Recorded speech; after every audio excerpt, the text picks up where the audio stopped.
Bom dia, paz do Senhor a todos, amém? Vamos colocar em pé nesse momento. Tão bom, né? Primeiras horas do dia a gente vir para a casa do Senhor, né?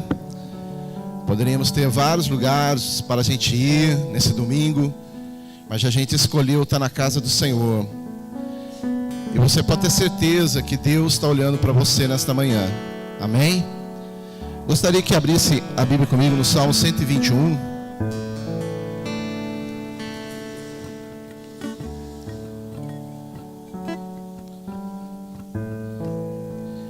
Assim diz a palavra do Senhor: elevo meus olhos para os montes, e de onde me virá o socorro?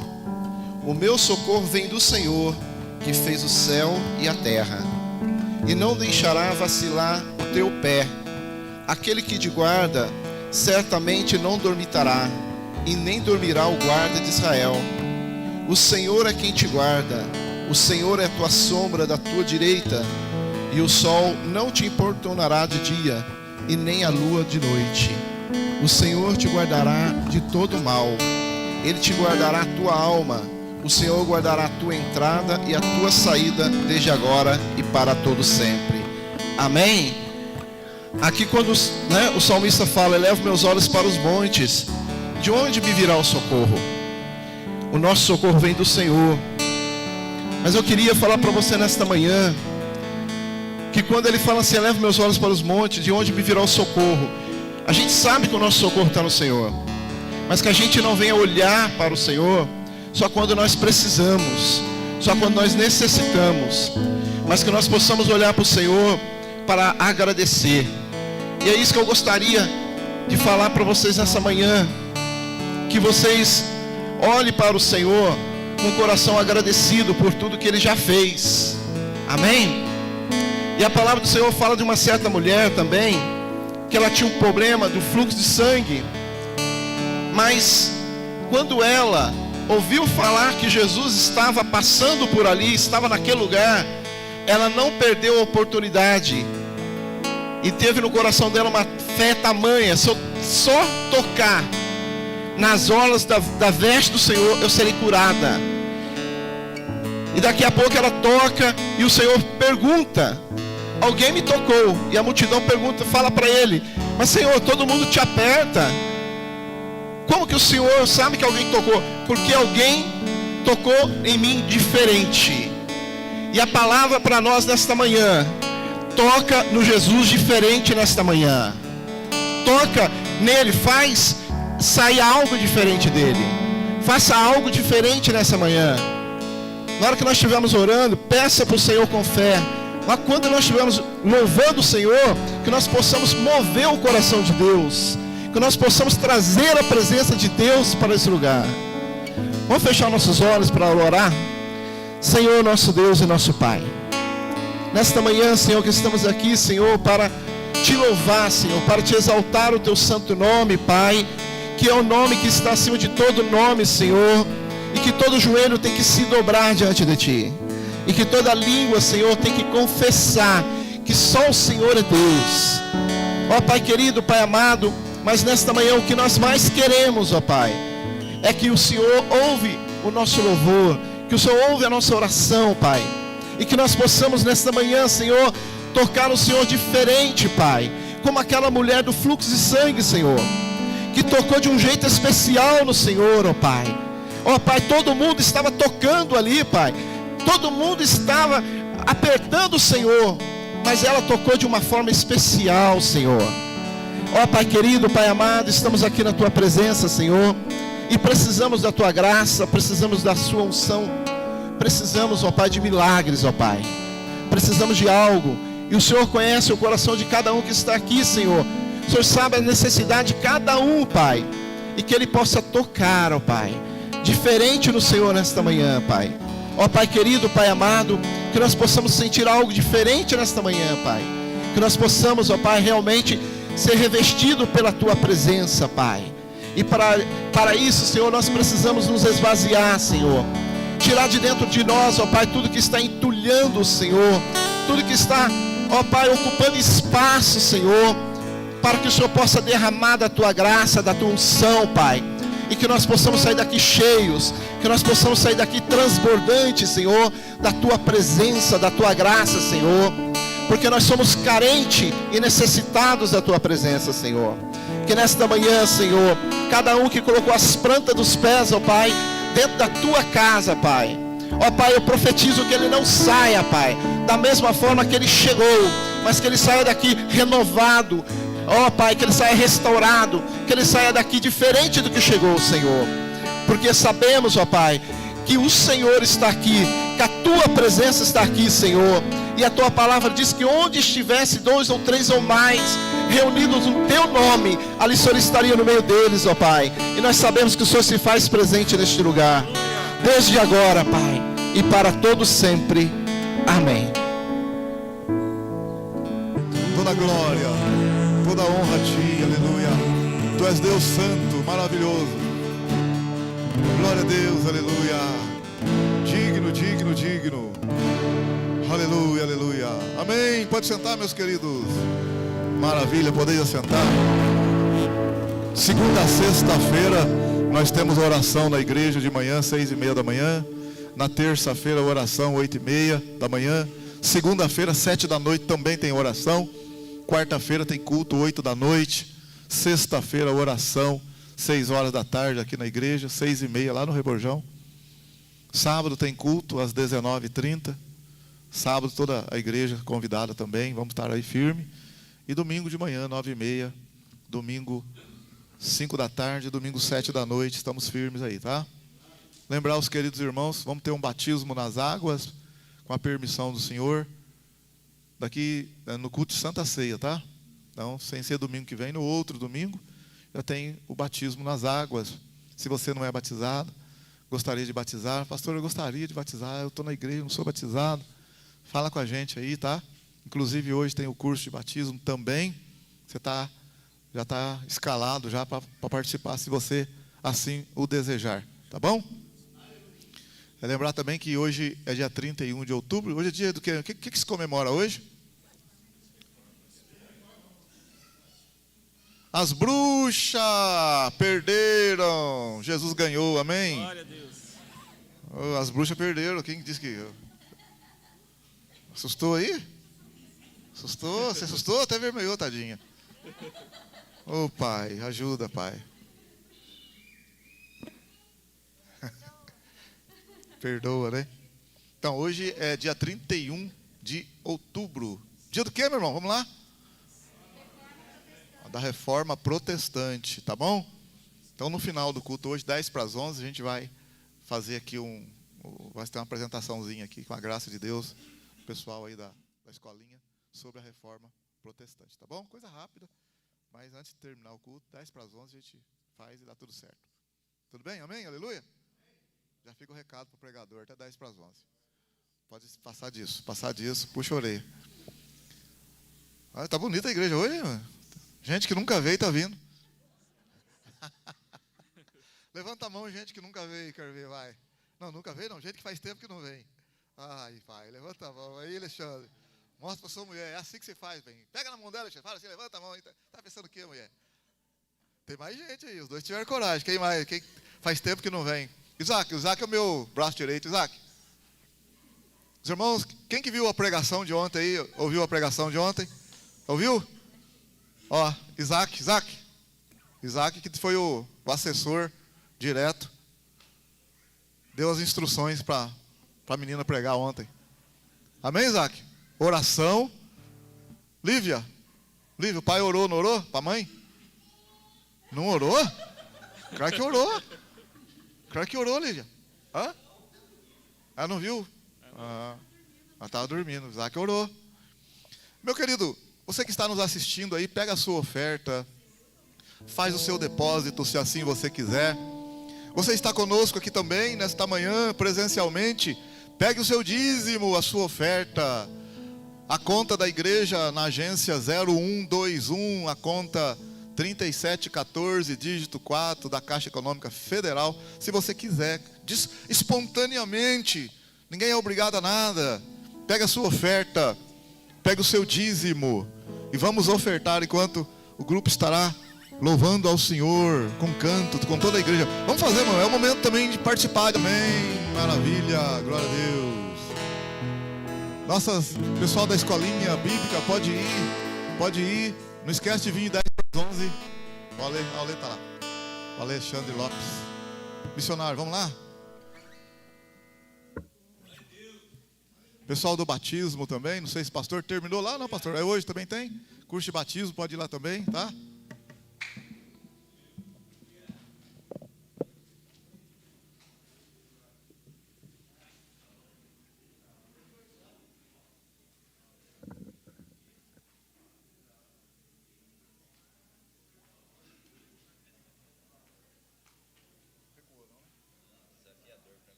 Deus, aleluia.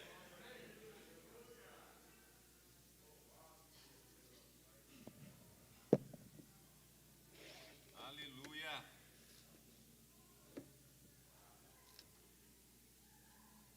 Glória a Deus.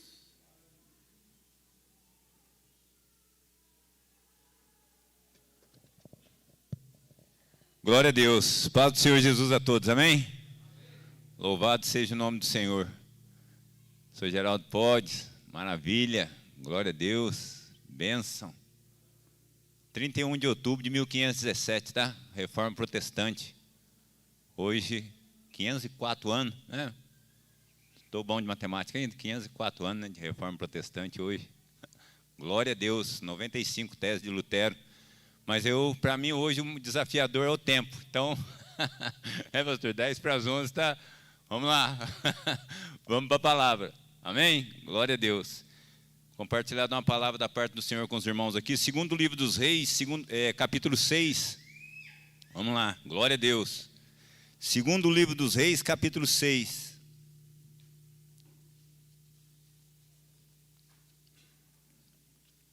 Se eu começar com saudação aqui, irmãos, é 10 minutos só de saudação aí. É, mãe? Benção? Tudo bem? Essa é a minha mãe. É benção, mãe?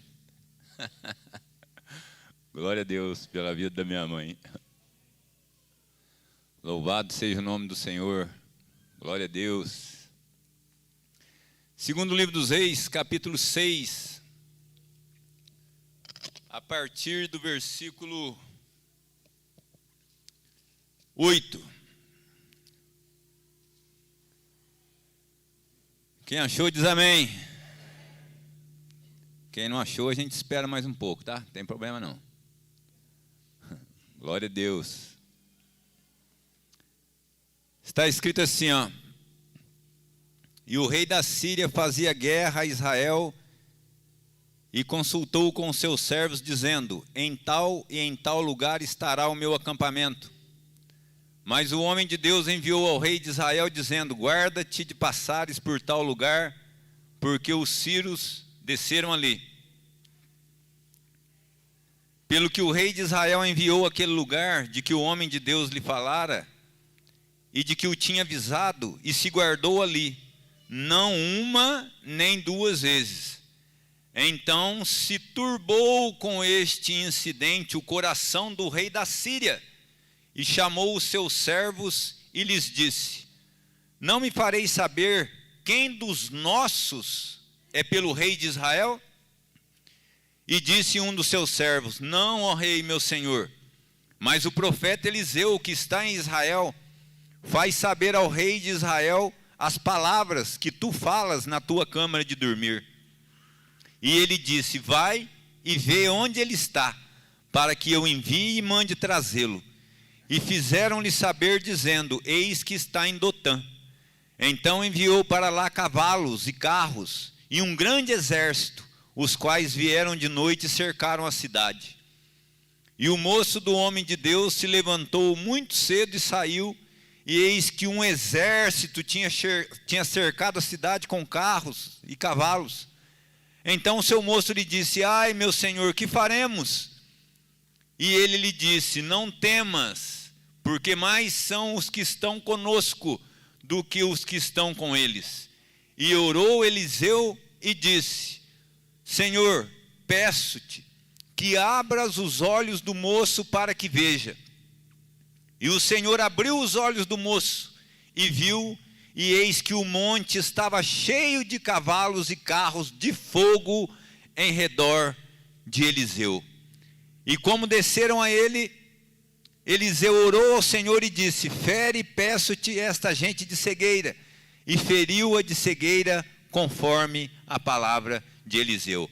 Pai querido, Pai amado, eis aqui a tua palavra, e como costumeiramente eu digo, aqui também o nosso coração receptivo a receber do Senhor, porque nós cremos que a tua palavra é viva e eficaz e não volta vazia, e desde já eu te agradeço crendo no poder que há na palavra do Senhor.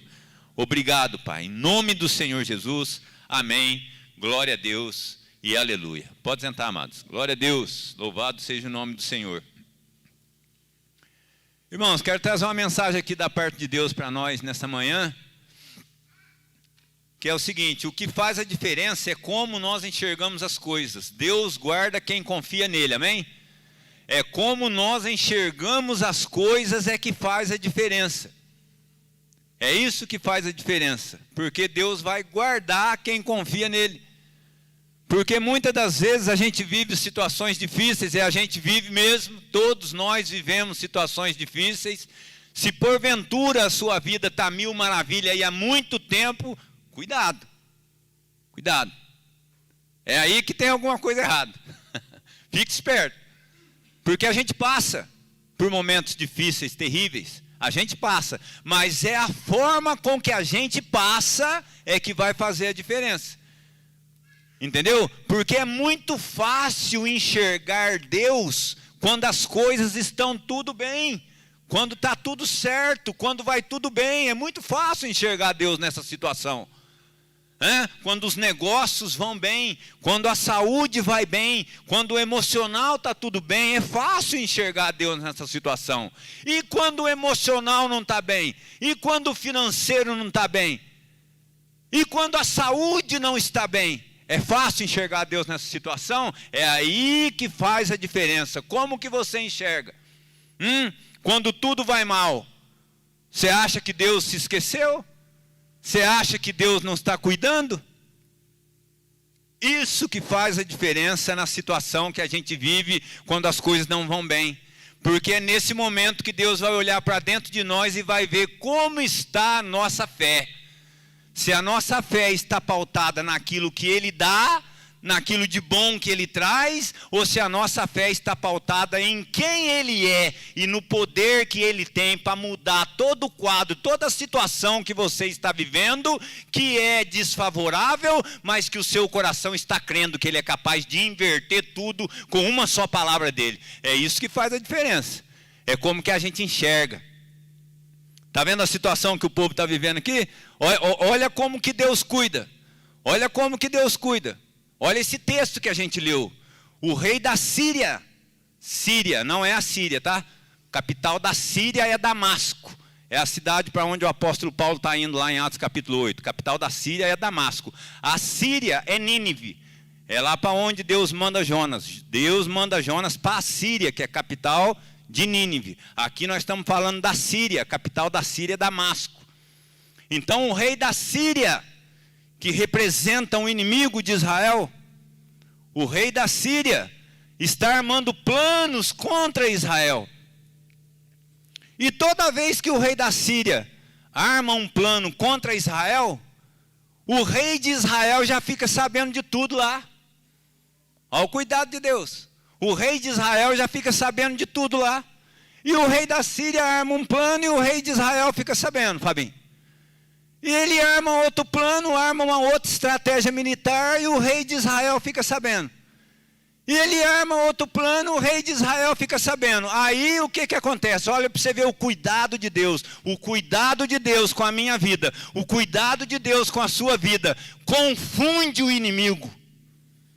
Confunde o inimigo, meu irmão. Quando você tem fé mesmo no Senhor, confunde. O inimigo para e fala: não é possível. Como é que esse cidadão consegue manter essa paz? Como é que ele consegue manter essa paz dentro de tanto problema que eu estou trazendo para ele? É só Deus, meu irmão. É só Deus. Porque aí o inimigo, o rei da Síria vai ficar confundido com a cabeça, ele vai perder o juízo, ele vai juntar os dele e vai falar assim: tem um traidor no nosso meio. Tem um traidor no nosso meio, porque não é possível, tudo quanto é estratégia militar que a gente arma, que a gente faz, o rei de Israel fica sabendo. Tem alguma coisa, tem um traidor aqui no nosso meio. Aí tem um lá que fala para ele: não, rei, não é não. Não tem nada errado não. Acontece que o que o Senhor fala aqui na sua câmara, aqui escondido aqui, o que o Senhor trama aqui, as estratégias que o Senhor faz aqui, existe um homem de Deus lá em Israel, que o Deus de Israel revela para ele, e ele fala para o rei de Israel. E o rei de Israel fica sabendo. Olha o cuidado de Deus, olha que coisa bonita, olha que coisa linda. Olha que coisa bonita. O poder, trazendo para nós aqui, a gente está orando pela nossa família, pela nossa casa, pelo nosso emprego, pelos nossos filhos. A gente vai orando e Deus vai cuidando, você vai orando e Deus vai cuidando, não importa a situação, não importa a circunstância, você vai orando, Deus vai cuidando, vai orando, Deus vai cuidando. Ah, mas parece que não está mudando nada, mas Deus, meu irmão, uma só palavra muda o quadro, muda a história. Quem vai ficar confundido é o inimigo. É o inimigo que vai ficar confundido. Aí o que acontece? O rei vai falar assim: então vamos tirar esse homem de lá. Vamos tirar esse homem de lá. E o rei vai mandar lá um exército para cercar a casa do profeta. E esse exército vai. Mas se o problema é esse profeta, se Deus está falando com esse profeta, e esse profeta, Deus fala com ele e ele revela para o rei de Israel, vamos pegar esse homem, vamos trazer esse homem para cá, esse homem está sendo um empecilho para me vencer Israel. E vai mandar um exército lá, para mexer com o homem de Deus, para pegar um homem de Deus. E o exército vem e cerca, aquele exército grande, muitos carros, muitos cavaleiros, cercam a casa do profeta, cercam lá a cidade lá. E o moço, o ajudante do profeta, vai chegar, vai ver aquilo tudo, vai entrar na casa desesperado, imagino eu. Meu senhor, estamos cercados, carros, cavaleiros cercaram aqui, vão pegar o senhor, vão levar nós. E o profeta está lá tranquilo, meu irmão. Olha para você ver quando a nossa confiança está no Senhor. Olha para você ver, mais uma vez eu digo, quando a gente sabe em quem crê, como é que a gente consegue descansar o nosso coração em Deus, meu irmão? Descansa no Senhor, meu irmão. Independente da situação, coloca o seu coração, coloca a sua causa, coloca o seu problema diante do Senhor. Espera nele e o mais ele fará. É Deus que vai fazer. Tem coisa que não adianta você correr daqui, correr dali, correr de lá, não adianta. É esperar, é confiar no Senhor. E o moço que é ajudante do profeta entra desesperado: meu pai, profeta, olha aí, nós estamos cercados, como é que nós vamos fazer? Como é que nós vamos fazer agora? Como é que nós vamos reagir? E o profeta fala para ele: calma, meu filho, calma, muito mais são os que estão conosco do que os que estão lá fora. Por isso que eu falo, a diferença é como nós enxergamos as coisas. O profeta está lá em sintonia com Deus, olhando para Deus, confiando no Senhor. O profeta está tranquilo diante daquela situação. E o moço entra desesperado. E o profeta vai fazer uma oração: Senhor, abre os olhos do moço para que ele veja. Visão espiritual, meu irmão. Visão espiritual. E Deus vai abrir os olhos do moço, e ele vai ver lá carros e cavaleiros de fogo lá ao redor, e vai ver que muito mais são aqueles carros de fogo lá do que os que estão ali em volta da casa. Visão espiritual é o que a gente precisa ter. Sabe por que na maioria a gente fica desesperado? O que é desesperar? Desesperar é perder a esperança. Sabe por que na maioria das vezes a gente fica desesperado diante de algumas situações? Porque a gente perde a visão espiritual das coisas e começa a olhar apenas o natural. começa a olhar só o natural, você começa a olhar só na horizontal e perde o foco vertical. A gente tem que olhar para Deus, ter confiança no Senhor, da palavra de Deus, que Deus é capaz de fazer o impossível por nós. Eu não vou conseguir falar aqui nem um terço do que eu queria falar, por causa do tempo. Não vou conseguir trazer, mas eu vou trazer o máximo que eu puder da parte de Deus para nós aqui, porque, meu irmão, tinha tanta coisa, tanta gente aí desesperada por causa de coisas mínimas, pequenas coisas, simplesmente porque perdeu o foco de quem é Deus e do que Ele é capaz de fazer. Pessoas que se focam apenas nos seus problemas, pessoas que se focam apenas naquilo que está faltando, ou naquilo que vai faltar. Às vezes já sofre com antecedência. Nossa, vai faltar material X, ou vai faltar Y, vai faltar, ainda tem, mas vai faltar. E o azeite que Deus multiplicou? E o azeite que só tinha um restinho? E a farinha que só tinha um pouquinho? É essa fé que a gente precisa ter. De repente o profeta chega e fala: faz para mim um bolo primeiro, depois você faz para o seu filho lá, que você falou que ia fazer lá, que vocês estão pensando que vai morrer. O que vai acontecer, meu irmão? Vai multiplicar. Arruma vasilha aí que vai sair azeite para todo lado. É fé na palavra do Senhor. A palavra é viva, a palavra é eficaz, a palavra não volta vazia. Deus supre todas as nossas necessidades, seja elas quais forem. Meu irmão, em Josué, no livro de Josué, capítulo 10, olha para você ver, faz uma menção aqui significativa do poder do Senhor. No livro de Josué, em capítulo 10, quando Josué vai socorrer a Gibeão, que Josué fez uma aliança com o povo de Gibeonita, com os gibeonitas, foi enganado pelos gibeonitas. Quando você conhece a história, você sabe que o povo de Gibeão enganou a Josué. Mas em Josué capítulo 10, Gibeão foi sitiada por 5 reis, e Josué vai lá socorrer Gibeão. Então no versículo 10, está escrito assim, capítulo 10, versículo 12, está escrito assim, então Josué falou ao Senhor, no dia em que o Senhor deu os amorreus na mão dos filhos de Israel, e disse aos olhos dos israelitas. Olha o que Josué falou ao Senhor, Josué falou ao Senhor, no dia que o Senhor deu os amorreus na mão dos filhos de Israel, e disse aos olhos dos israelitas: sol, detente em Gibeão, e tu, lua, no vale de Aijalon. E o sol se deteve e a lua parou, até que o povo se vingou de seus inimigos. Isso não está escrito no livro do reto? O sol, pois, se deteve no meio do céu e não se apressou a pôr-se quase um dia.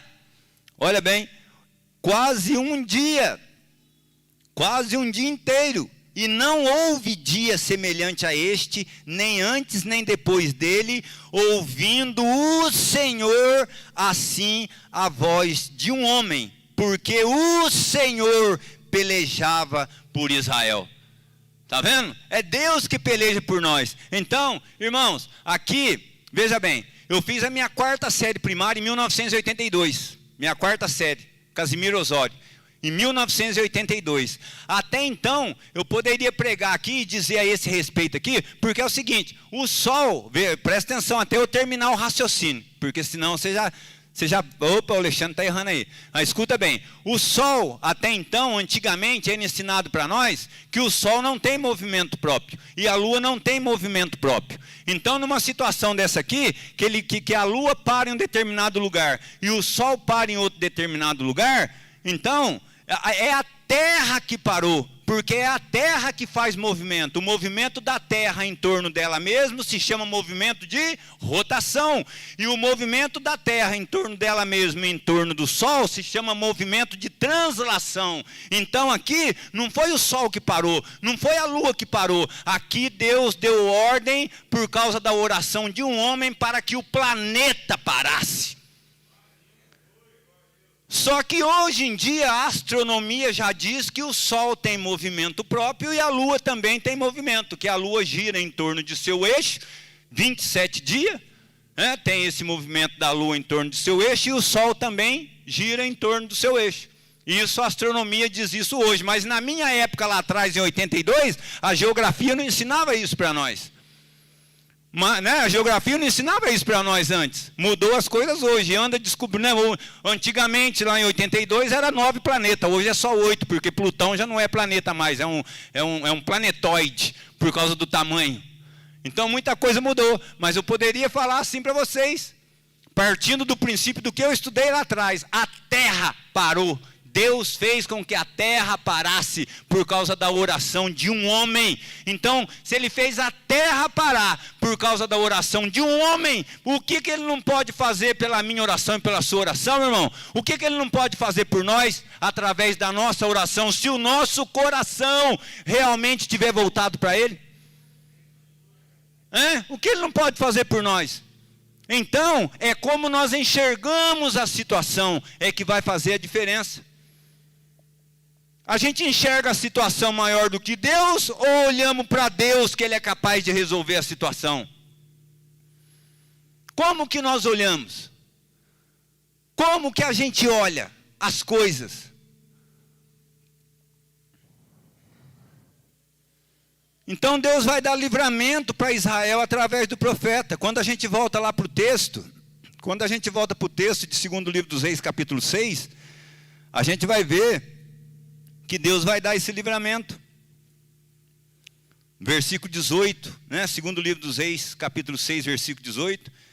Aí desceram a Eliseu, e Eliseu orou ao Senhor e disse: fere, peço-te essa gente de cegueira.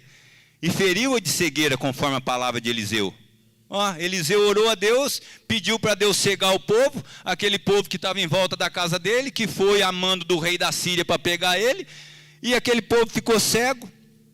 E o próprio profeta Eliseu chega e fala para eles assim, não é este o caminho, nem é esta cidade. Segui-me e guiar-vos-ei ao homem que buscais. E guiou eles a Samaria. Foi lá, levou eles até lá na capital de Israel. E sucedeu que, chegando eles a Samaria, disse Eliseu: ó Senhor, abre a estes olhos para que vejam. O Senhor lhes abriu os olhos para que vissem, e eis que estavam no meio de Samaria. E quando o rei de Israel os viu, disse a Eliseu: feri-los-ei, meu pai. Mas ele disse: não os ferirás. Feririas tu os que tomasses prisioneiros com a tua espada e com o teu arco? Põe-lhes diante pão e água, para que comam e bebam, e se vão para seu senhor. E apresentou-lhes um grande banquete, comeram e beberam, e os despediu, e foram para seu senhor, e não entraram mais tropas de sírios na terra de Israel. Olha o livramento que Deus dá. Olha o livramento que Deus dá através da fé do profeta no Senhor. Do jeito que o profeta fala, o negócio acontece, e o profeta leva o inimigo lá no meio do povo de Israel. Poderia ter mandado matar todo mundo, mas não, vai colocar pão, vai mandar alimentar o exército do inimigo, vai mandar alimentar e vai mandar eles embora. E a Bíblia fala aqui que durante um certo tempo, porque depois eles voltaram a guerrear de novo, quando a gente vai ver na história, não é o caso nosso, vai ver que eles vão guerrear de novo, mas mandaram os sírios embora, e durante um certo tempo não houve guerra entre os sírios e Israel. Mas por quê? Porque a visão do profeta sempre teve no Senhor. Ele não olhou o inimigo em volta, não, ele olhou a provisão de Deus, ele olhou o milagre de Deus, ele olhou o que Deus estava fazendo. É o que a gente precisa fazer. O salmista, no Salmo de número 34, o salmista fala assim, o Salmo de número 34, versículo 7, versículo 8, o salmista fala assim, o anjo do Senhor acampa-se ao redor dos que o temem e os livra. Provai e vede que o Senhor é bom. Bem-aventurado o homem que nele confia. O anjo do Senhor acampa-se ao redor dos que o temem e os livra. Provai e vede que o Senhor é bom. Bem-aventurado o homem que nele confia. Meu irmão, quando eu vejo esse versículo aqui, ó, o anjo do Senhor acampa ao redor dos que temem o Senhor e os livra. Sabe o que eu leio esse versículo do salmista, automaticamente já lembro de Pedro, falando lá na primeira carta de Pedro 5,8.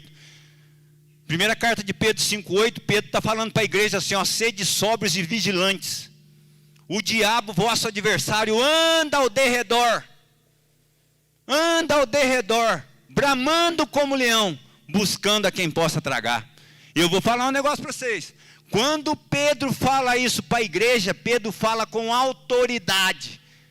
Por que eu digo que Pedro fala com autoridade? Porque lá atrás aconteceu muito disso na vida dele. Sede sóbrios e vigilantes, Pedro fala para nós, Pedro fala para a igreja. Por quê? Porque uma vez com Jesus, lá na oração no Getsemane, Jesus manda ele ficar lá e orar. Aí ele estava Pedro, Tiago e João. Jesus vai mais adiante orar e coloca eles, né? Pedro, Tiago e João, vigiar, fica aqui, vigiai comigo. O que acontece? Pedro dorme. E Jesus vem e cata eles dormindo. E Jesus vai segunda vez, depois volta, eles estão dormindo de novo. Então Pedro passou por situações em que ele tem assim, ó, ele sabe por quê.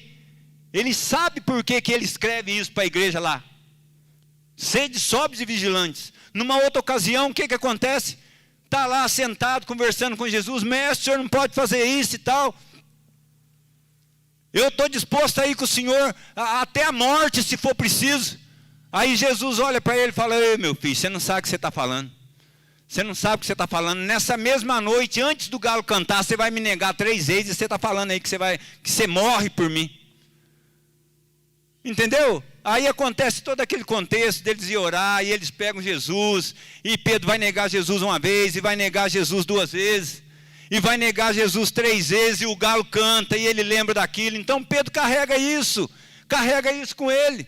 Pedro carrega numa outra ocasião, Jesus chega para Pedro e fala assim, Pedro, eis que Satanás te pediu para te cirandar como trigo. Olha que engraçado, eu estou junto com Jesus, andando junto com ele, vendo os milagres, fazendo milagres, estou junto com ele, estou assistindo tudo. Eis que Satanás te pediu para te cirandar como trigo.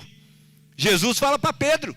Aí Jesus fala assim, mas eu roguei por ti, para que a tua fé não desfaleça, e tu, quando te converteres, confirma teus irmãos. Então ele tem autoridade para ele falar quando ele escreve a primeira carta. Ele tem autoridade para falar para nós, sede sóbrios e vigilantes. O diabo está ao derredor, bramando como leão, buscando a quem possa tragar. E quando eu vejo isso aqui, eu acho isso aqui lindo. Por quê? Porque se eu tenho temor ao Senhor, se você tem temor ao Senhor, olha o que o salmista fala, o anjo do Senhor acampa-se ao redor dos que o temem. Então fica tranquilo, meu irmão, fica descansado. Seu coração está voltado para Deus, fica descansado. O diabo está ao derredor, deixa ele bufar, deixa fazer o que quiser, plantar bananeira, mas tema ao Senhor, tenha o Senhor no seu coração guardado. Não deixa Deus para segundo plano, não. Confia nele, deixa que o mais ele fará. Confia nele, meu irmão. Olha no Salmo 91, o que o salmista fala no Salmo de número 91. Olha o que ele fala. Salmo muito conhecido, mas tem alguns versículos. Olha o que ele fala. No Salmo de número 91, versículo 7. 1000 cairão ao teu lado, 10.000 à tua direita, mas tu não serás atingido. Somente com os teus olhos olharás e verás a recompensa dos ímpios. Porque tu, ó Senhor, és o meu refúgio, o Altíssimo é a tua habitação. Nenhum mal te sucederá, nem praga alguma chegará à tua tenda. Por quê? Porque aos seus anjos dará ordem a teu respeito, para te guardarem em todos os teus caminhos. Puxa vida, meu irmão. É seguir a Deus, é confiar no Senhor. É a forma com que a gente enxerga. Aquele que olha só para o seu problema, muita gente, você não tem noção, meu irmão. Você não tem noção. Às vezes você acha que é só você, ou eu acho que sou só eu que passo problema. Às vezes, né, tem problema que é tão, a gente julga assim, tão grande na nossa vida, igual eu falei na semana passada. né? Que é bom a gente ter aquele quartinho da gente orar, né? Da gente entrar, orar e chorar. Tem vezes que o problema é tão grande, é tão difícil emocionalmente falando assim, ou né, materialmente falando, é tão grande, tão difícil, mas você vai ter que externar aquilo. Mas você entra para orar, você não consegue nem externar com a boca, com palavra. A hora que você entra para orar, antes de você ajoelhar, a lágrima já está caindo no chão, porque a dor é grande, o problema é grande mesmo. Eu não estou falando que ele não é grande, ele é grande, mas Deus é maior. Deus é maior. Às vezes você não consegue externar com palavras, mas as tuas lágrimas chegarão diante do Senhor, e cada uma dessa lágrima será interpretada por Ele. Mas o que a gente não pode perder é esse foco de que Ele está no controle de todas as coisas. Ele está no controle de todas as coisas. Deus está no controle de todas as coisas. A gente não pode ser aprovado sem antes ser provado.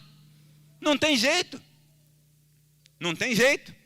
Primeiro nós somos provados, para depois sermos aprovados ou não. Às vezes você pode ficar de recuperação. Às vezes você pode ficar de recuperação. Ficar de recuperação, depois você faz uma outra prova substituta e passa pela prova.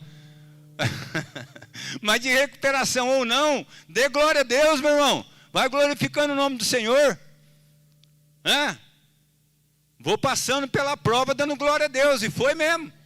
Foi passando pela prova dando glória a Deus. E está dando glória a Deus lá para cima até hoje. Louvado seja Deus, ué. Entregou a vida para Jesus, entregou a vida para Jesus, tem morada no céu, tem vida eterna. Amém? Então a gente não pode perder o foco, não pode olhar para o problema. O problema é grande? É. A dificuldade é grande? É. É difícil? É.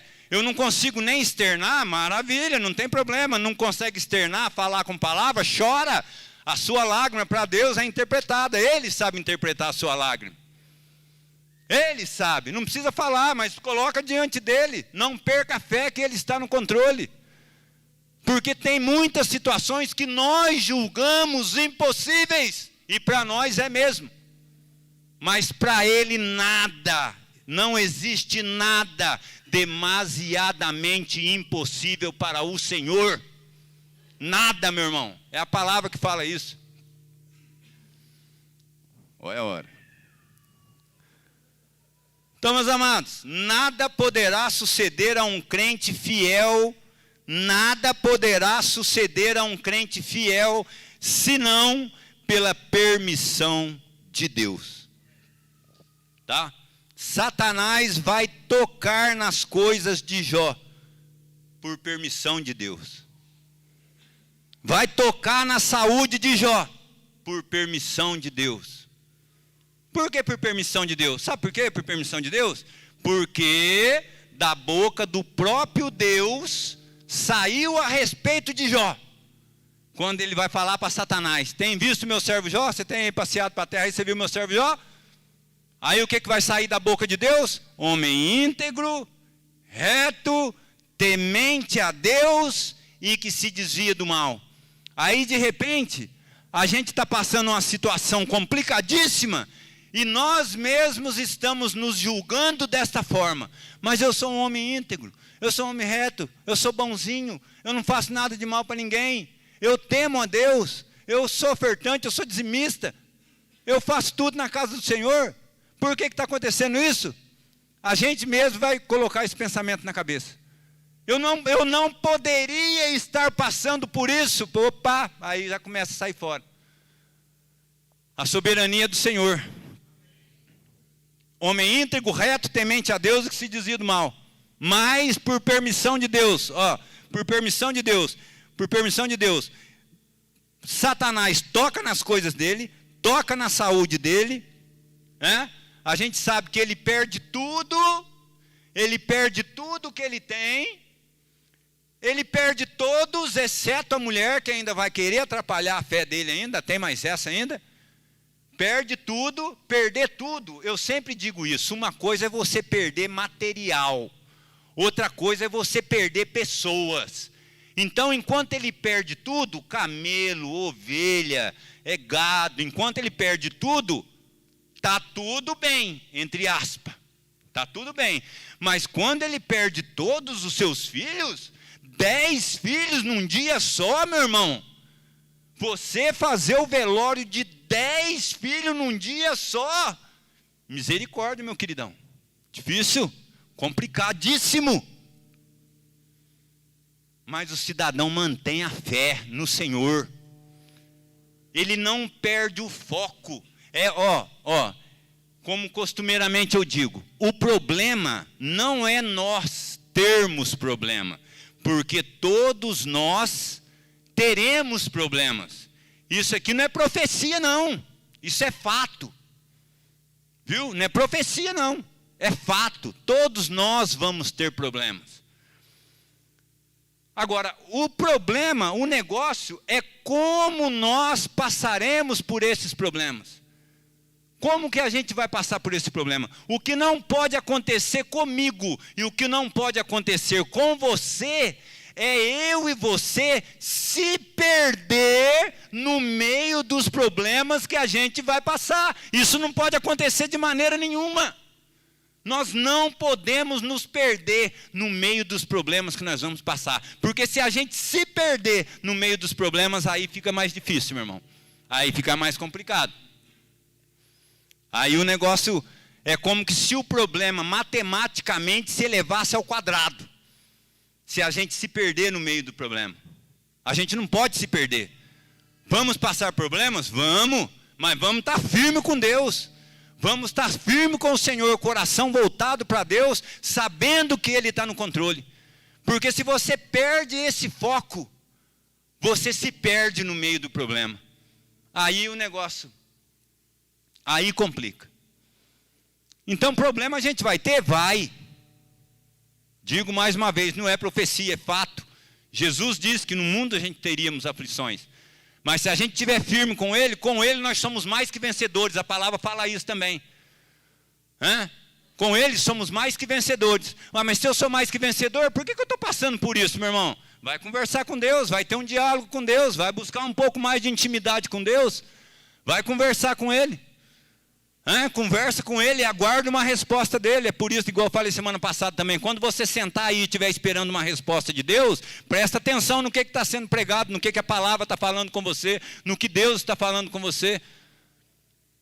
Não se distraia, porque às vezes Deus quer trazer uma resposta em cima daquilo que você está vivendo, e você aí dá uma distraída aí, perde o foco, e Deus está respondendo para você.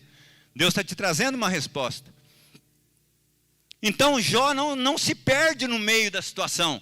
A mulher dele vai chegar para ele e vai falar para ele assim: por que você não amaldiçoa o seu Deus e morre? Olha o que a mulher do cidadão vai falar para ele. Ele fala: mulher, você está falando igual uma doida.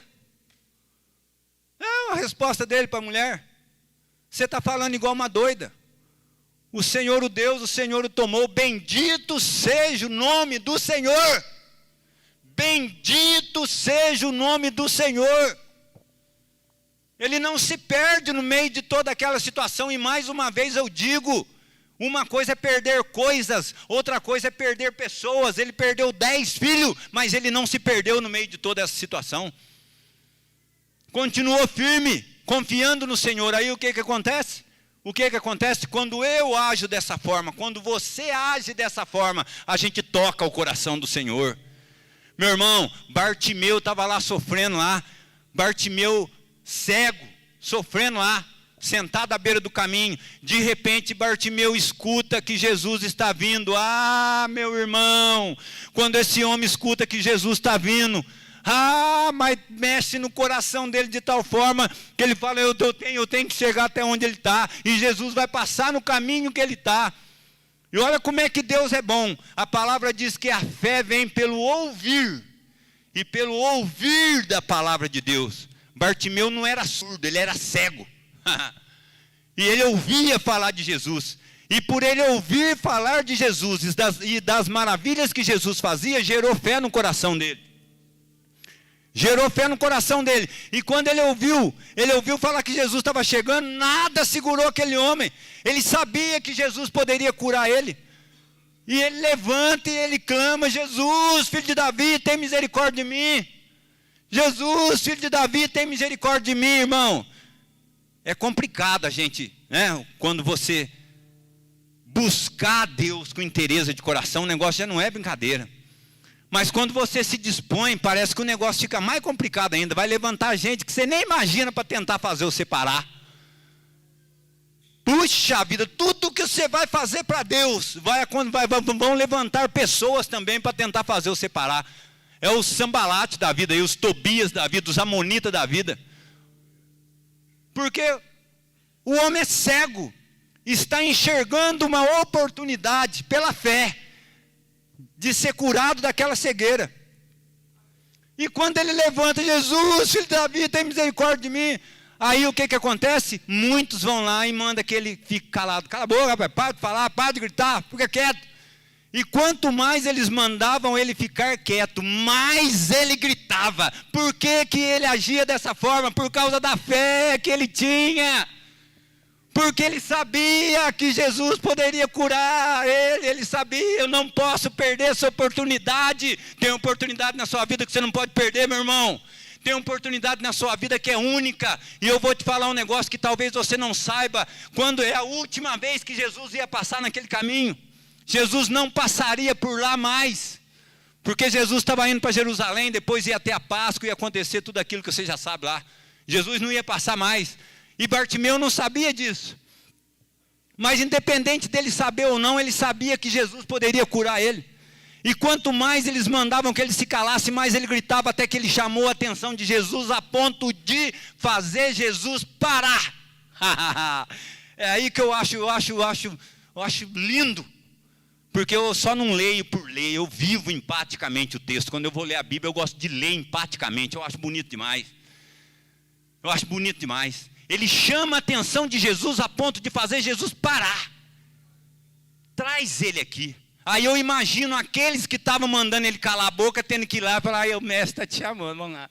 Ah, meu irmão, puxa vida, que maravilha. E eles levam ele até Jesus. O que queres que eu te faça? Jesus pergunta para ele: o que queres que eu te faça? Parece uma pergunta cômica. Está vendo que o rapaz é cego e vai perguntar para ele: o que queres que eu te faça? Não tem nada de cômico nisso aí não, viu? É que Jesus quer saber especificamente da sua boca o que é que você precisa. Talvez a cegueira dele não fosse empecilho para ele. Talvez fosse uma unha encravada, que ele não estava aguentando andar mais com a bengala dele lá, e a unha estava atrapalhando. Jesus quer ouvir da boca dele: o que é que você quer, meu filho? O que você precisa? O que queres que eu te faça? Ele fala: eu quero ver. Você quer ver? Então veja. Quer ver? Então veja. Que fé espetacular que você tem. No caso de Jó, foi provado? Foi, mas foi aprovado. E sabe o que aconteceu? Recebeu bênção dobrada depois. Vai ver Jó capítulo 42 para você ver. Vai ver Jó capítulo 42. Vai ter lá suas bênçãos dobradas. Vão ter filhos, ele vai ter filhos. As filhas que ele vai ter vão ser as mais belas do Oriente. Tudo que ele tinha vai receber dobrado. E outra coisa, vai receber bênçãos e vai receber mais 140 anos de vida para usufruir daquelas bênçãos que Deus deu para ele. Porque não adianta nada receber bênção dobrada e morrer depois, não usufruir de nada. E pela fé que ele teve, Deus dá bênção dobrada para ele e dá mais 140 anos para ele usufruir daquilo. Esse é o presente. Deus é galardoador daqueles que o buscam. A Bíblia fala isso, né? Que sem fé é impossível agradar a Deus. Sem fé é impossível agradar a Deus. Porém, é necessário que aquele que se aproxima de Deus creia que Ele existe e que é galardoador dos que o buscam. Amém? Glória a Deus, meu irmão. Tinha mais 3/4 de coisa para frente aí. Mas vai mastigando isso aí, tá bom? Não coloca os problemas na frente de Deus, não, meu irmão. Coloca Deus na frente do seu problema para você ver o quão maior Ele é. Ah, mas é que você não sabe o que eu estou passando. Conversa comigo que eu vou te contar um pouco do que eu passei e um pouco do que eu estou passando, que aí você vai entender que eu estou tentando passar para você ter a mesma fé que eu estou tendo nele. Tá bom? Eu não estou só passando por passar, eu estou passando porque eu vivo isso e eu sei quem Ele é e o que Ele é capaz de fazer. Viu? Uma coisa é a gente falar porque a gente leu, outra coisa é você falar porque você experimentou. Eu não estou falando de Pedro aqui, que Pedro escreve para a igreja lá que o diabo está ao derredor, e eu não estou falando para você que Pedro tem autoridade naquilo que ele está falando, porque ele foi experimentado lá atrás. Pois é, eu estou passando essa palavra de Deus para vocês aqui, porque lá atrás eu passei por muitas coisas, de todos os tipos, e até aqui o Senhor tem me sustentado e tem me mantido de pé, porque a minha fé está depositada nele. Amém? Glória a Deus. Deus abençoe a todos e um ótimo domingo para vocês, tá bom? Agora já lá, consegui. Glória a Deus, obrigado, Senhor. Louvado seja o teu nome. Glória a Deus.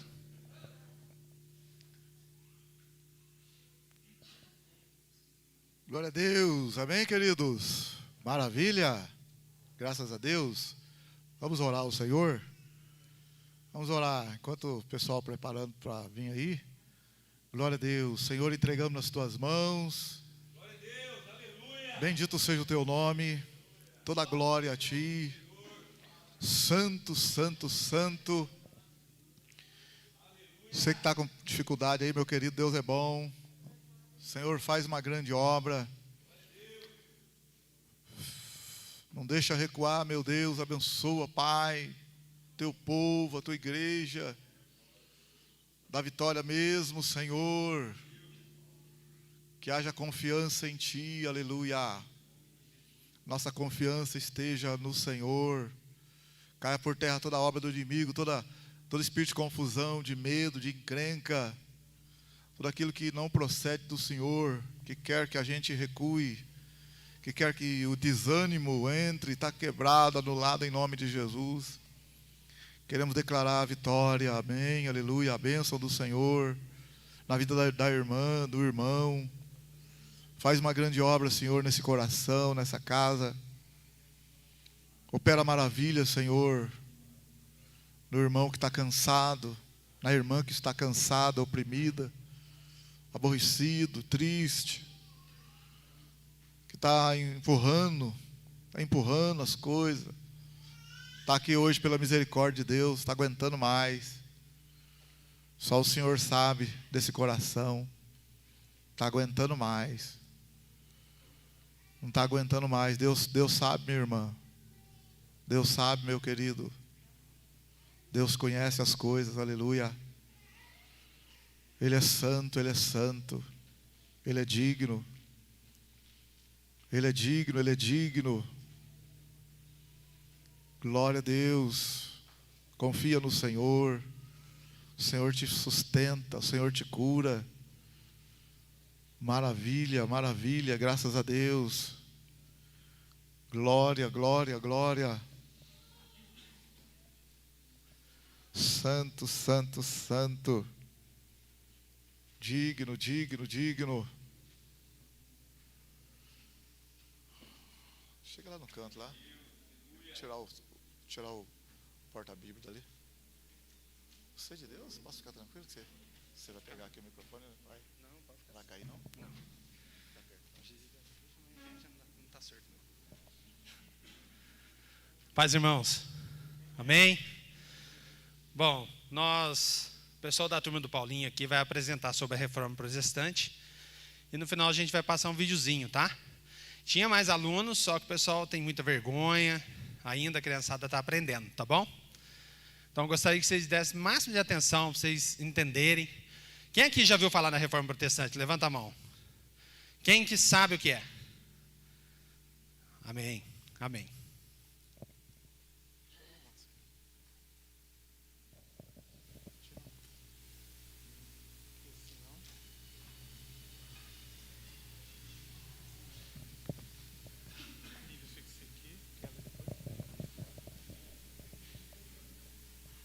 Paz do Senhor para a igreja. A gente não vai ser uma apresentação, a gente vai procurar falar alguns pontos principais da reforma, procurar explicar para os irmãos o que veio a ser isso e o que... Porque o fato de nós estarmos aqui hoje, graças a essa reforma que teve lá atrás, certo?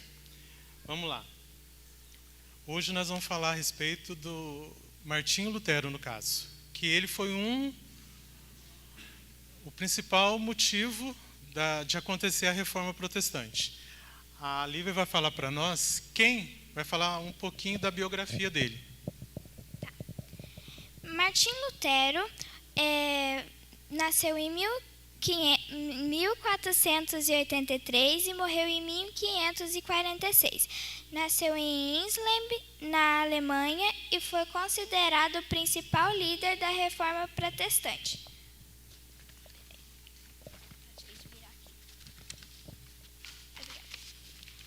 Porque antes dele, outros também tentaram, mas sem sucesso. Já havia existido na Europa movimentos religiosos e figuras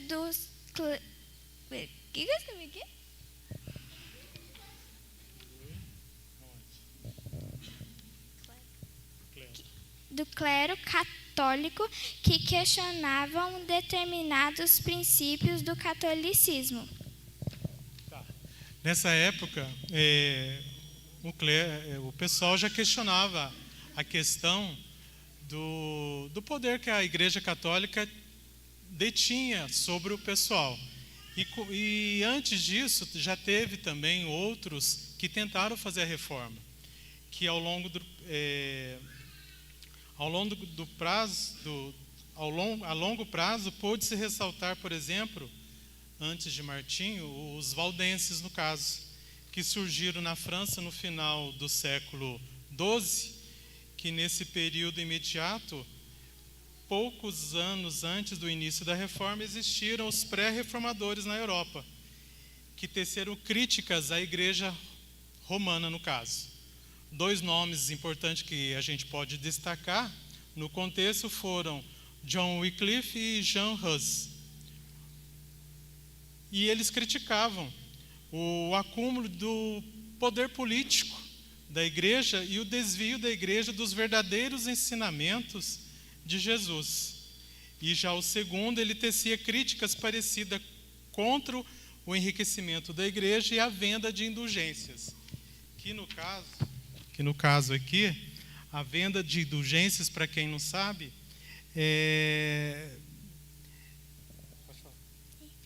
A venda de indulgências foi uma das motivações da Reforma Protestante de Lutero. A indulgência era um perdão que a igreja oferecia às pessoas para que se arrependiam de seus pecados.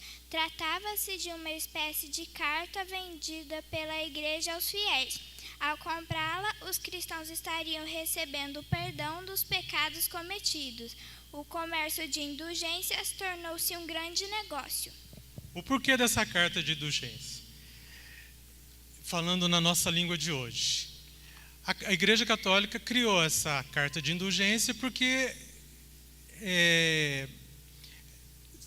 quem tivesse pecado iria até o Papa, compraria essa carta de indulgência e o pecado dela seria perdoado. Mas a gente há de convir que, então, dessa forma, os pecados seriam perdoados somente dos ricos, né? Porque o pobre não ia ter dinheiro para ir lá e comprar a carta de indulgência que a igreja vendia. E com isso, foi um dos pontos que Lutero colocou em questão, que achou injusto da parte do Papa fazer isso, né? Ele estava dando privilégio para uns e outros não, certo? Agora vamos lá. Lutero é o nome mais conhecido da Reforma Protestante. Contudo, tal movimento teve como base as ideias do professor e teólogo inglês John Wycliffe. O teólogo tinha como propostas reformistas a pobreza apóstila, a Escritura como única lei da Igreja, Os eleitos são a Igreja, não o Papa e os cardeais. Cristo como cabeça da Igreja, não o Papa.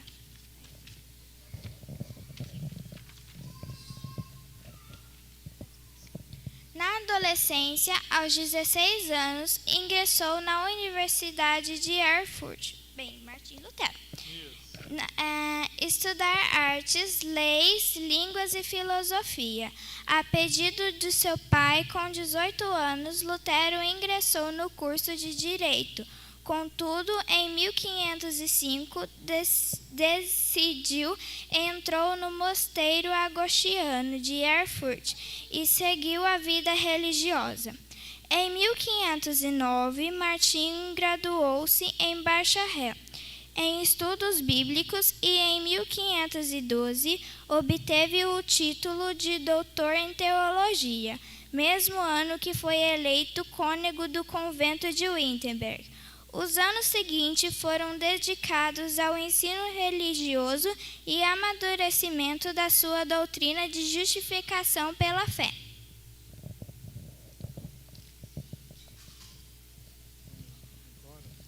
Agora a gente vai para causas da Reforma Protestante, com a Laura.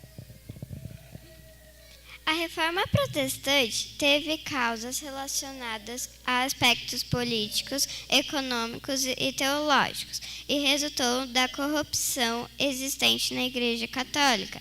Além disso, teve resultado de interesses políticos oriundos de nobres, que viram na reforma uma possibilidade de romper o vínculo de autoridade com o Papa. Por fim, foi imposta a questão dos interesses econômicos, uma vez que a Igreja estipulava a cobrança de impostos de todos os seus fiéis. A Reforma Protestante foi um movimento religioso a partir de Martim Lutero, que aconteceu na Europa século XVI, fomentado por razões políticas e religiosas. O movimento teve como principal líder Martim Lutero, um monge alemão que, por meio de 95 teses, fez várias críticas à Igreja Católica e ao Papa. Martim Lutero fixou no castelo suas ideias. Naquela época era comum expor seus pensamentos na praça pública. A atuação de Lutero teve como ponto de partida a divulgação das 95 teses que rapidamente espalharam-se pela Europa, coisas que a Igreja Católica não acreditava que iriam para frente. Mas esses pensamentos da atuação de Lutero surgiu o protestantismo. Naquele período, o principal embate acontecia entre a Igreja e o Estado monárquico. A primeira tese possuía domínio espiritual sobre o povo e detinha um certo controle administrativo dos reinos que eram desejados pelos reis. Como forma de garantir o direito divino de reis, os governantes cobiçavam poder espiritual e ideológico pertencentes à Igreja e ao Papa, além de desejarem cobrar tributos feudais. A burguesia também começou a incomodar-se com alguns ideais do catolicismo. Por exemplo, a usura, empréstimos com juros, era considerado um pecado pela Igreja, que também era contra o acúmulo de bens e o lucro. E com isso, deixa eu ver aqui onde você foi.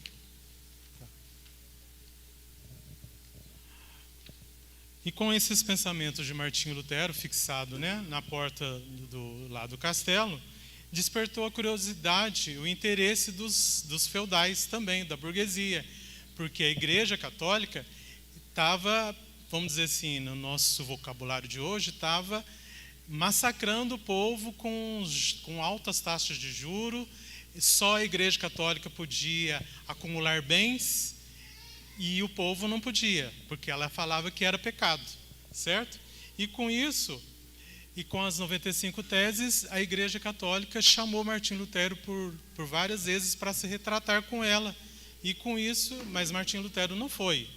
Ele foi e se exilou num castelo de um rei de um príncipe amigo dele e ficou lá por mais ou menos um ano, vamos dizer assim, lá exilado, e lá ele fez a tradução da Bíblia para a língua alemã, onde despertou, o pensamento dele foi se multiplicando e deu a origem também à igreja anglicana na Inglaterra, por questão de me convém para o rei, no caso, que ele queria separar da esposa dele e a igreja católica não aceitava.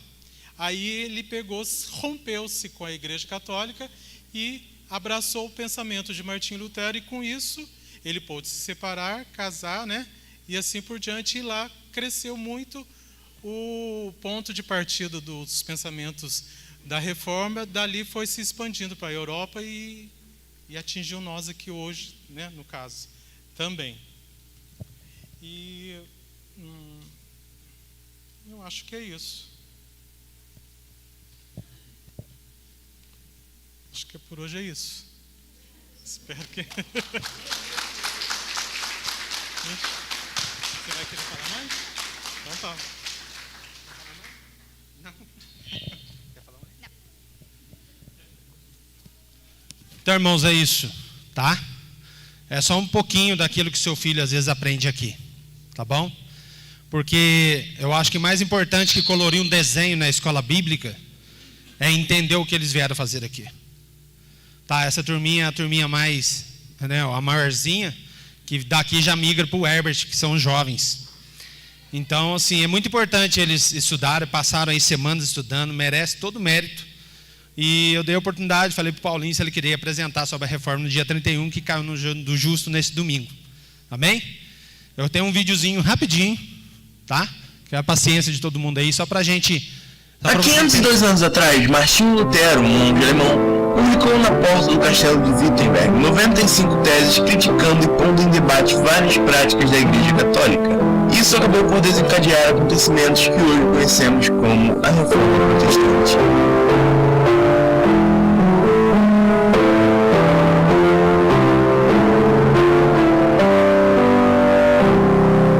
Voltemos ao século XVI.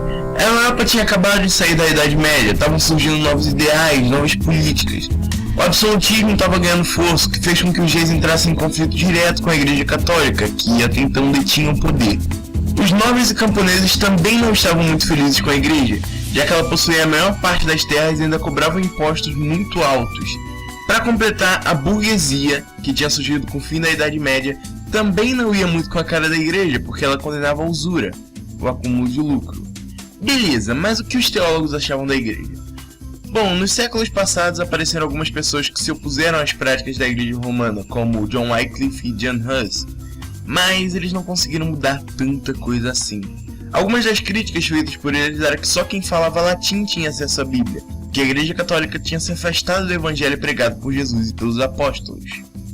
Para eles, os principais problemas da Igreja Católica na época eram a crença no purgatório, a adoração a santos, várias superstições como a venda de relíquias ou peregrinações a lugares considerados santos, e a corrupção interna da Igreja, com vários papas bem controversos. Mas, dentre todos os problemas, talvez o maior daquele tempo era a venda de indulgências.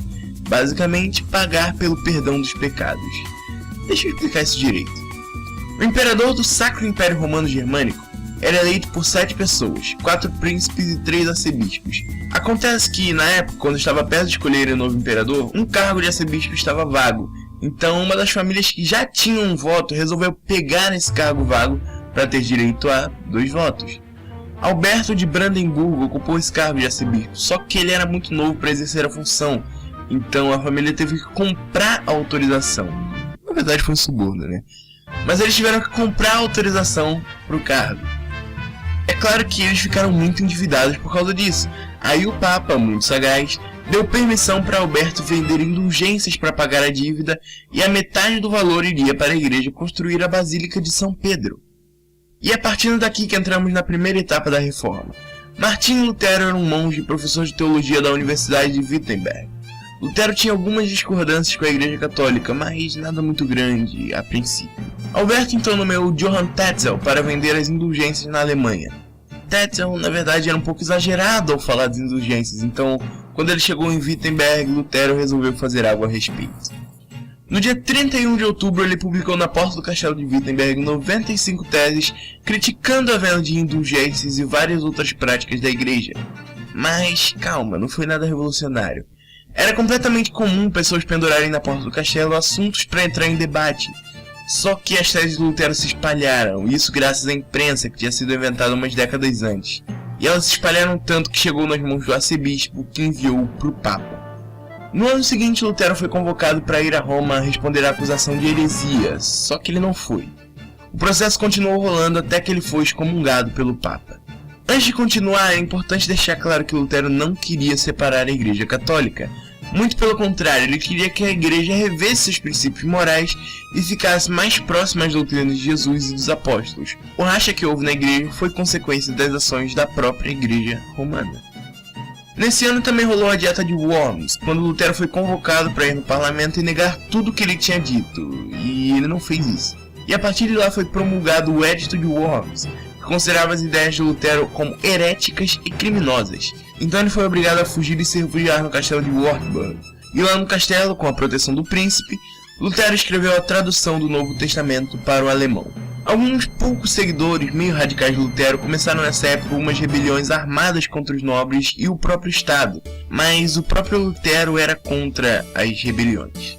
Na Dieta de Speyer, em 1526, a Alemanha concedeu certa liberdade religiosa aos seguidores de Lutero, tanto que alguns príncipes até incentivaram o protestantismo em seus territórios. Mas isso não durou muito. 3 anos depois, por causa de uma outra dieta, todas as permissões concedidas aos luteranos foram revogadas. Daí, 6 príncipes e 14 cidades livres da Alemanha apresentaram ao imperador um documento para protestar contra a decisão tomada por ele. A partir disso, essa galera ficou conhecida como protestantes. Por causa da confusão, o imperador convocou mais uma dieta, agora em Augsburg, onde foi apresentada pelos luteranos a Confissão de Augsburg, uma confissão de fé. A Igreja Católica respondeu com um documento refutando a confissão. Como tréplica, os luteranos iriam apresentar a Apologia da Confissão de Augsburg, mas o imperador rejeitou. Do mesmo jeito, eles publicaram 2 documentos que se tornaram a confissão oficial de fé das igrejas luteranas, e elas passaram a atuar mais nos territórios dos príncipes convertidos ao luteranismo. Nessa confissão foram sistematizadas as ideias de Lutero da Bíblia, como a justificação pela fé, que diz que o homem não é salvo por seus méritos próprios ou obras, nem indulgências, mas a salvação vem única e exclusivamente de Deus. O matrimônio do sacerdote, que colocava fim ao celibato obrigatório, agora os pastores, reverendos, padres e afins luteranos poderiam casar se quisessem. Inclusive o próprio Lutero casou. O fim do culto aos santos. Lutero acreditava que não se deveriam prestar qualquer adoração ou fazer orações a santos, somente a Cristo. E 2 ordenanças deixadas por Jesus, o batismo e a ceia. A confissão é muito grande, então é só um básico aqui. E a igreja luterana não ficou apenas na Alemanha. Vários outros países também adotaram as reformas de Lutero, como Dinamarca, Suécia, Finlândia, Noruega e outros aí. Martinho Lutero não foi o único reformador, mas um dos principais foi João Calvino. Ele atuou bastante na Suíça, em Genebra. A cidade se transformou em uma espécie de centro do protestantismo na Europa, e de lá saíram muitos líderes e pós-reformadores. As maiores atuações de Calvino, no entanto, foram no campo de teologia, com seu sistema teológico, o calvinismo, junto com toda a sua teoria da predestinação. Mas relaxa, eu não vou explicar o sistema calvinista porque ele é muito extenso e eu posso acabar fazendo alguma caricatura sobre o assunto, que não é a minha intenção. Aliás, isso é um vídeo de história e não de teologia. Talvez a parte mais bugada da reforma tenha acontecido lá, na Inglaterra. Os luteranos e os calvinistas estavam chegando aos poucos em solo inglês, tanto que o Novo Testamento já tinha sido traduzido para a língua, mas foi o próprio rei que reformou o país. Henrique VIII era bem católico, tanto que ele escreveu um livro contra Lutero, que fez ele ganhar o título de defensor da fé pelo Papa. Só que um dia Henrique decidiu se separar da esposa porque ela não tinha dado filhos homens a ele. Ele então pediu ao Papa para anular seu casamento para ele se casar com outra que pudesse ter filhos homens, mas o Papa negou. Por isso foi aprovado pelo parlamento o Ato de Supremacia, que rompia completamente com a Igreja Católica. Assim nasceu o anglicanismo, e o rei foi considerado o protetor e único chefe supremo da Igreja da Inglaterra. A partir daí, os católicos começaram a ser perseguidos e executados no país. A situação complicou um pouco mais quando uma das filhas de Henrique, Maria I, assumiu. Ela era católica, então começou a perseguir os protestantes, E como você deve imaginar, a perseguição aos protestantes só acabou quando Isabel I assumiu e consolidou a reforma na Inglaterra. A própria igreja anglicana é diferenciada. Ela manteve bastante a doutrina calvinista, ao mesmo tempo que preserva as tradições da igreja católica romana. Toda a hierarquia, cargos eclesiais, os sacramentos, e isso tornou o anglicanismo um pouco diferente das outras igrejas da reforma, como os luteranos, presbiterianos, batistas. E o que a igreja católica fez com isso tudo? Ficou assistindo e comendo pipoca? Como resposta, a igreja romana convocou o Concílio de Trento, que iniciou a chamada Contra-Reforma, que tinha por objetivo conter a reforma. No concílio, dentre as muitas coisas que foram resolvidas, eles reafirmaram as tradições, os sacramentos, a justificação pelas boas obras, o uso da Bíblia apenas em latim, construíram vários seminários para os padres e proibiram a venda de indulgências, que foi o grande mote da reforma. Outra coisa que foi muito importante para manter a igreja de pé foi a oficialização da Companhia de Jesus, os jesuítas, que tiveram um papel muito importante na conversão das colônias dos países católicos, inclusive o Brasil. O concílio também restaurou a Inquisição, que permitia matar quem os católicos consideravam hereges, mas talvez valha um vídeo só para isso. Para finalizar, aqui vai uma breve sistematização das doutrinas protestantes, as doutrinas que unem todas as denominações derivadas da Reforma, chamados 5 solas. Sola Scriptura, somente a Bíblia, a revelação de Deus, é a regra de fé e prática da Igreja. Sola Gratia, a salvação é somente pela graça e vem de Deus. Sola Fide, a justificação é pela fé e pela fé somente, não por meio de boas obras. Solus Christus, Jesus Cristo é o único mediador entre Deus e os homens e não existe salvação fora dele. Por fim, toda a glória de tudo que há no universo é devida única e exclusivamente a Deus. Soli Deo Glória. Espero de coração que vocês tenham gostado desse vídeo. Se gostaram, já sabem, deixa o like, compartilhe o vídeo com seus amigos, deixem aí um comentário, uma crítica, uma sugestão. Glória a Deus, amém, muito obrigado meus por queridos. você assistir até aqui. É nóis. Então, meus queridos, Tchau. a gente, desde o ano passado, ano retrasado, eu falei, fazer questão, todo dia 31 de outubro, para os irmãos relembrar e ficar atentos a esse acontecimento, porque a maioria dos irmãos não sabe.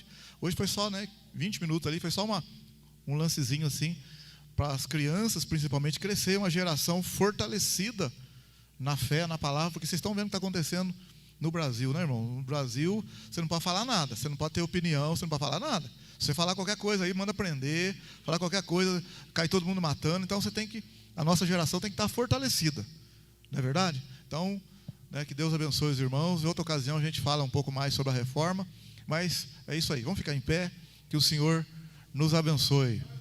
Você viu aí os 5 solas, sola Escritura, só a Escritura, só a fé, só a graça, só Cristo e só o Senhor, Deus Todo-Poderoso, honras e glória. Os 5 solas, só Escritura, só a fé, só a graça, só a Cristo e só a Deus, toda a honra e toda a glória. Que o Senhor abençoe a igreja, que o Senhor continue conosco, nos conceda uma ótima tarde, uma ótima semana. Que o Espírito de Deus possa renovar a nossa força, a nossa fé, que possamos confiar no Senhor, como foi ministrado nessa manhã, que o Senhor é maior do que todos os problemas, que o poder de Deus se manifeste no nosso interior, pela nossa fé, crendo, apesar das lutas, das provações, que tudo coopera para o bem daqueles que amam a Deus. Que o Senhor abençoe a igreja, e que o amor de Deus, que a graça do Senhor Jesus e a comunhão do Espírito Santo esteja com todos. Todos digam amém. Todos digam com alegria. Todos digam. Cumprimente o seu irmão e a sua irmã aí com a paz do Senhor. Deus abençoe, Deus abençoe.